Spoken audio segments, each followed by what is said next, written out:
secara umum persamaan geraknya juga sudah kita turunkan untuk getaran paksa ini atau force vibration ini di awal kuliah yang lalu minggu pertama.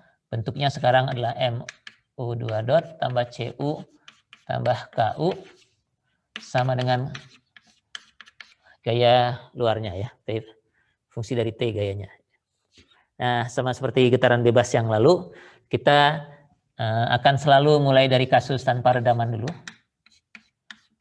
Jadi yang ini dulu, yang bawah, yang lebih mudah, yang tidak ada C-nya, kemudian pindah ke kasus yang ada C-nya. Ya.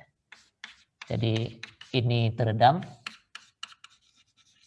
getaran paksa teredam, ini tanpa redaman.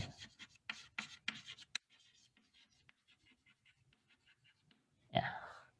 Nah, pada bab getaran paksa ini, karena ada gayanya, kita akan bahas beberapa jenis gaya ya. Jadi cara mendapatkannya itu yang pertama. Jadi kalau kita sudah tahu cara mendapatkannya, sebenarnya apapun gayanya Anda bisa hitung. Tapi beberapa gaya yang sering kita gunakan akan diturunkan di sini sehingga nanti kalau ketemu tinggal dipakai saja solusinya seperti getaran bebas tadi ya.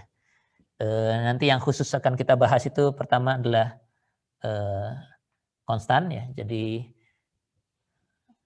gayanya PT itu sama dengan satu F konstan saja misalnya ya. Artinya ini sama dengan statik ya. Kalau sama dengan statik tapi diselesaikannya dengan cara ini bagaimana hasilnya. Kemudian dari konstan naik ke linier ya. Jadi konstan ini kalau dibuat grafik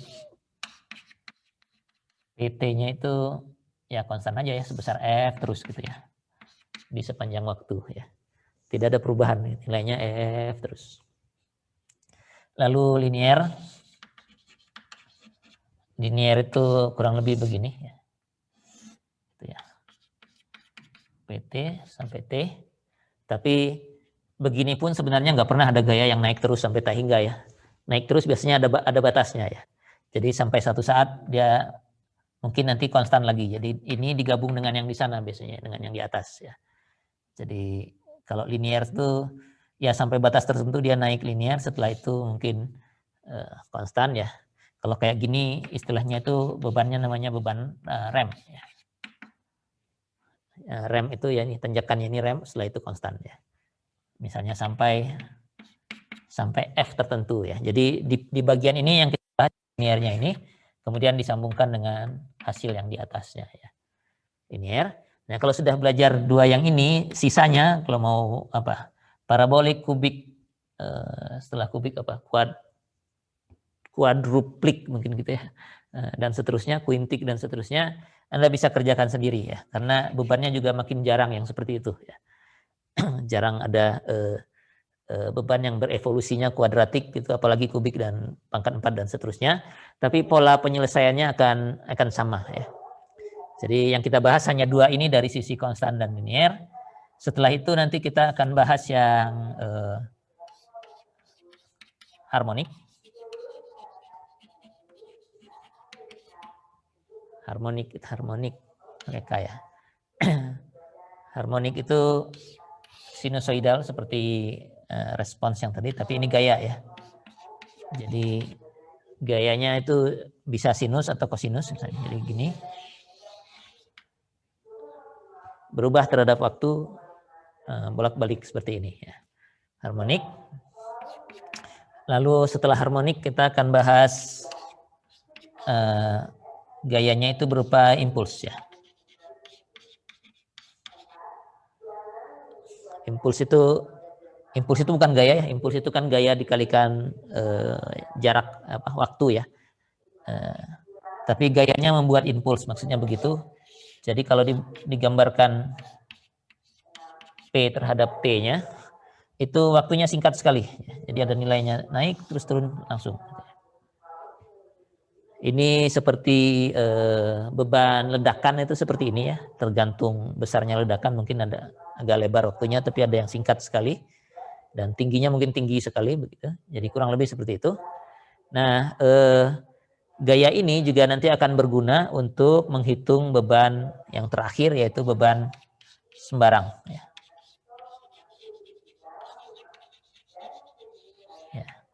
Beban sembarang itu sembarang kalau gambarnya ya terhadap T-nya ya sembarang gitu ya. Bisa gini. Nah, yang sembarang ini pendekatannya ini merupakan impuls yang terjadi berurutan gitu, impuls yang besarnya beda-beda bergantian ya. Nanti pendekatannya seperti itu ya. Jadi dari yang nomor 1 sampai yang ketiga ini kita selesaikan analitik, sampai yang 4 ini juga analitik ya. Analitik. Ini juga analitik tapi nanti mengerjakannya harus numerik ya. Artinya harus dengan bantuan komputer karena kalau kita mau selesaikan di setiap saat ini impuls yang berderet-deret gini akan habis waktu Anda untuk menghitung itu ya, tapi polanya bisa disuruh komputer untuk menyelesaikannya ya. Jadi 4 ini yang akan kita bahas. Cara menyelesaikannya semuanya mirip ya. Pertama selesaikan dulu homogennya. Kalau masih ingat ini kan persamaan diferensial non homogen karena ruas kanannya sudah tidak nol. Tapi kita tetap memerlukan respons homogennya dulu, kemudian ditambahkan dengan respons partikular ya.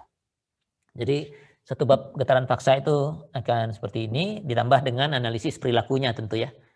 Kalau ini seperti apa gambar responsnya, U terhadap T-nya masing-masing, kemudian akan kita lihat apa yang terjadi di sini, sekalian beberapa